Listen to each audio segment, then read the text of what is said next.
Hello বন্ধুরা, আমি চন্দ্রিমা আর আপনাদের সবাইকে আমার চ্যানেল ব্লিসফুল মোমেন্টস অফ লাইফে স্বাগত জানাই। আজকে আমরা দেখে নেব আমার মায়ের হাতে বানানো একটা খুবই সুস্বাদু বাঙালি অথেন্টিক রেসিপি সর্ষে ইলিশ। চলুন রান্না শুরু করার আগে আমরা দেখে নিই আমাদের কি কি উপকরণ লাগবে। আমরা নিয়ে নিয়েছি 1 কেজি ইলিশ আর এতে নুন হলুদ মাখিয়ে ভালো করে এটাকে রেডি করে নিয়েছি। এবার আমাদের লাগবে 1 বাটি পেঁয়াজ বাটা। আমরা দুটো মিডিয়াম সাইজ পেঁয়াজের পেস্ট করে নিয়েছি।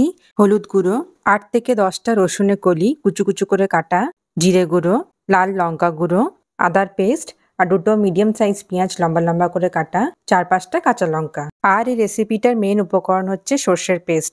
সর্ষেটা সারা রাত জলে ভিজিয়ে রেখে দুটো কাঁচা লঙ্কা আর একটু নুন দিয়ে আমরা পেস্ট বানিয়েছি। কাঁচা লঙ্কা আর নুন দিয়ে পেস্ট বানালে সর্ষেটা তেতো হয় না। তাহলে এবার রান্নাটা শুরু করা যাক। প্রথমে আমরা মাছগুলো ভেজে নেব, তার জন্য কড়াইয়ে সর্ষের তেল দেব।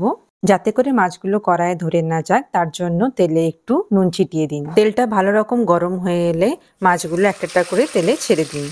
একটু সোনালি রং ধরে এলে বুঝবেন মাছগুলো ভাজা হয়ে গেছে। মাছগুলো এপিট ওপিট ভেজে নিয়ে তুলে নিন। এবার ওই তেলে লম্বা করে কেটে রাখা পেঁয়াজগুলো দিয়ে দিন। পেঁয়াজগুলো ভালো করে তেলে নেড়েচেড়ে ভেজে নিন।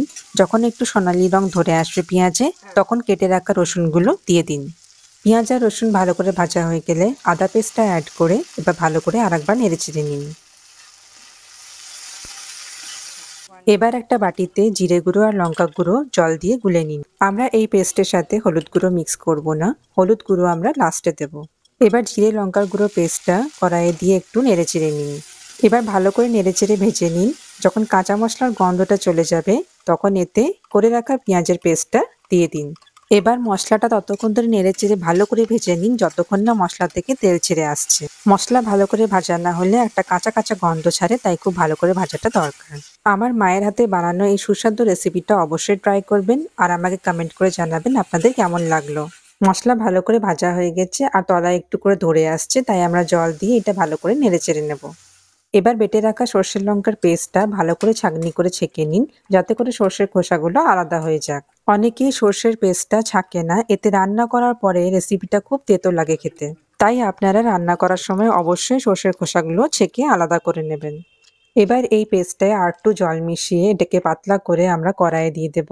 এতে হলুদ গুঁড়ো দেবো আর কাঁচা লঙ্কাটাও অ্যাড করে দেবো। সব উপকরণ দেওয়া হয়ে গেলে মশলাটা ভালো করে ফুটতে দিন। যখন সর্ষের ঝালটা ভালো করে ফুটে যাবে তখন কড়াইয়ে এক এক করে ভেজে রাখা ইলিশগুলো দিয়ে দিন। এবার পরিমাণ মতো নুন দিয়ে ঝোলটা ভালো করে 2 মিনিটের জন্য ফুটতে দিন।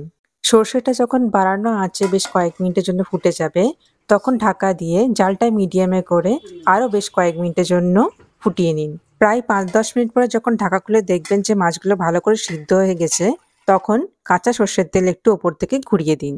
এই মুহূর্তে আমাদের সর্ষে ইলিশের রান্নাটা প্রায় শেষ হয়ে এসছে। এবার একটু জালটা বাড়িয়ে ভালো করে ফুটিয়ে নিন। তাহলে আমাদের সর্ষে ইলিশের রান্নার পরব এখানেই শেষ হলো। কেমন লাগলো আপনাদের এই ভিডিওটা? অবশ্যই এই রেসিপিটা ট্রাই করবেন আর আমাকে কমেন্ট করে জানাবেন আপনাদের কেমন লাগলো খেতে। এই ভিডিওটা ভালো লেগে থাকলে অবশ্যই ভিডিওটাকে লাইক করুন। এই রেসিপিটা নিজে ট্রাই করুন আর বন্ধুদের সাথেও শেয়ার করুন। আমার চ্যানেলটাকে সাবস্ক্রাইব করে আমাকে অবশ্যই সাপোর্ট করুন, যাতে করে আমি আবার একটা নতুন ভিডিও নিয়ে আপনাদের সামনে হাজির হই।